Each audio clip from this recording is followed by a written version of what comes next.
안녕하세요. 법률사무소 호원의 강명건 변호사입니다.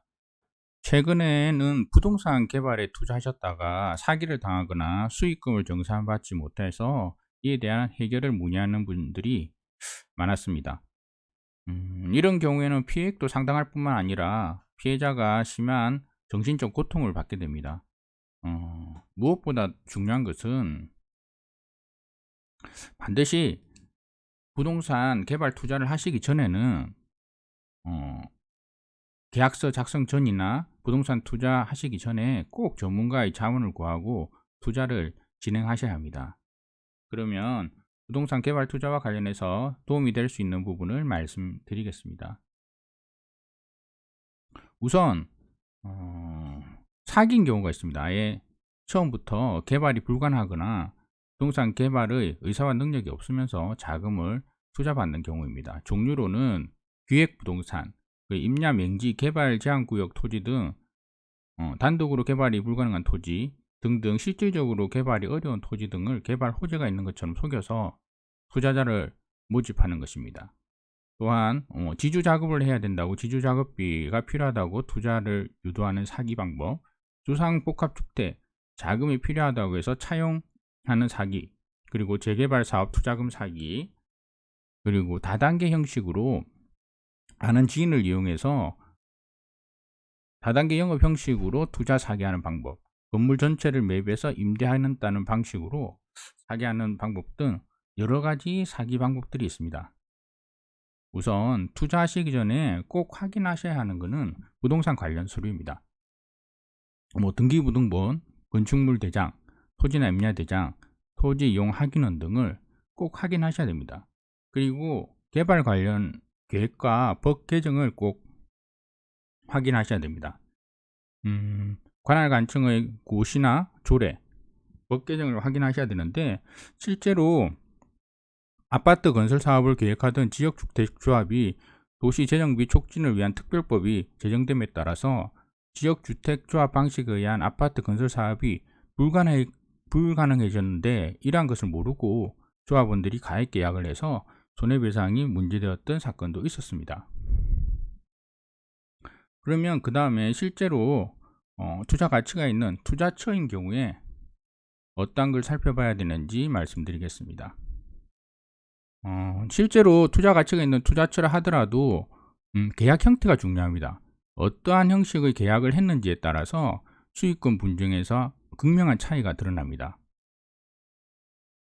보통 투자 및 투자 수익 분배 계약을 하면 당연히 수익금을 분배받아야 하기 때문에 가해자가 투자 재산을 임의로 사용하면 피해자는 나는 수익금을 분배받지 못했으니까 당연히 가해자는 형사처벌을 받아야 된다 라고 생각하는 분들이 있습니다. 그런데 계약서를 보면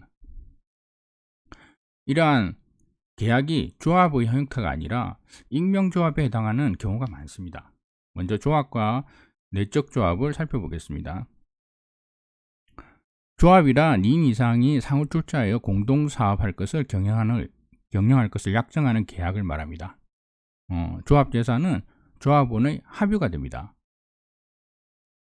그런데 익명조합이라는 것은 당사자 일방이 상대방의 영업을 위해서 출자하고 상대방은 그 영업으로 인한 이익을 분배할 것을 약정함으로써 그 효력이 생기는 것을 말합니다. 그런데 조합의 재산이 합의인 것과 달리 익명조합원, 즉 만약에 피해자가 출자한 재산은 영업자, 가해자의 자산으로 보고 있습니다.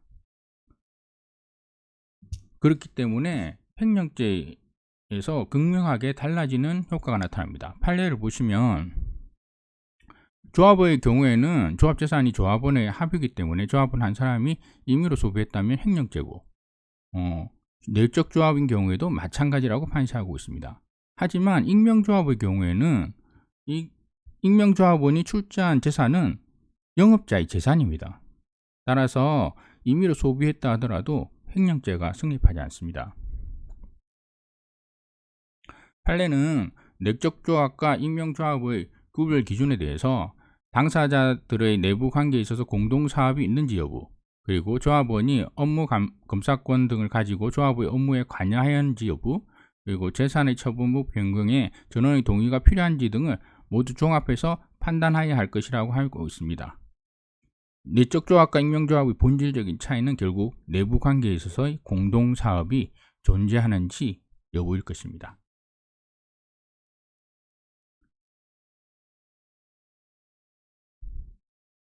더 심각한 것은 익명조합인 경우 배임죄나 사기죄도 성립하기가 어렵다는 것입니다. 판례를 보시면 익명조합의 경우에는 영업자가 처리한 사무는 영업자 자신의 단독 사무입니다.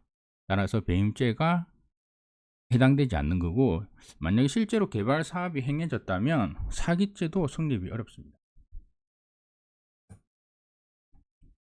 이외에도 이제 살펴보셔야 될 게,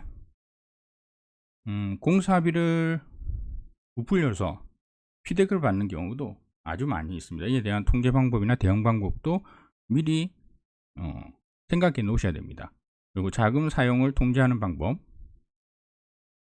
그리고 가해자 개인의 민형사 책임에 대해서도 명백하게 규정해 놓아야 됩니다.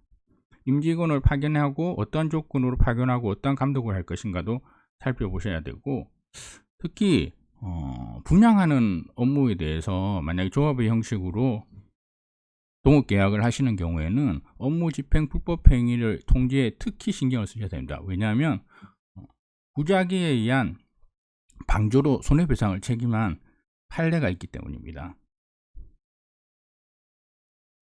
절대로 수익이 크다고 해서 급하게 부동산 투자를 결정하지 마십시오. 수익이 크지만 손해 위험도 큽니다. 제일 중요한 것은 문제를 사전에 예방하는 것입니다.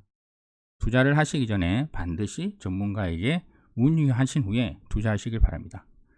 기타 부동산 개발 투자와 관련해서 궁금한 점이 있으시다면 02-347-3301로 연락 주십시오. 강명권 변호사가 도움을 드리겠습니다. 감사합니다.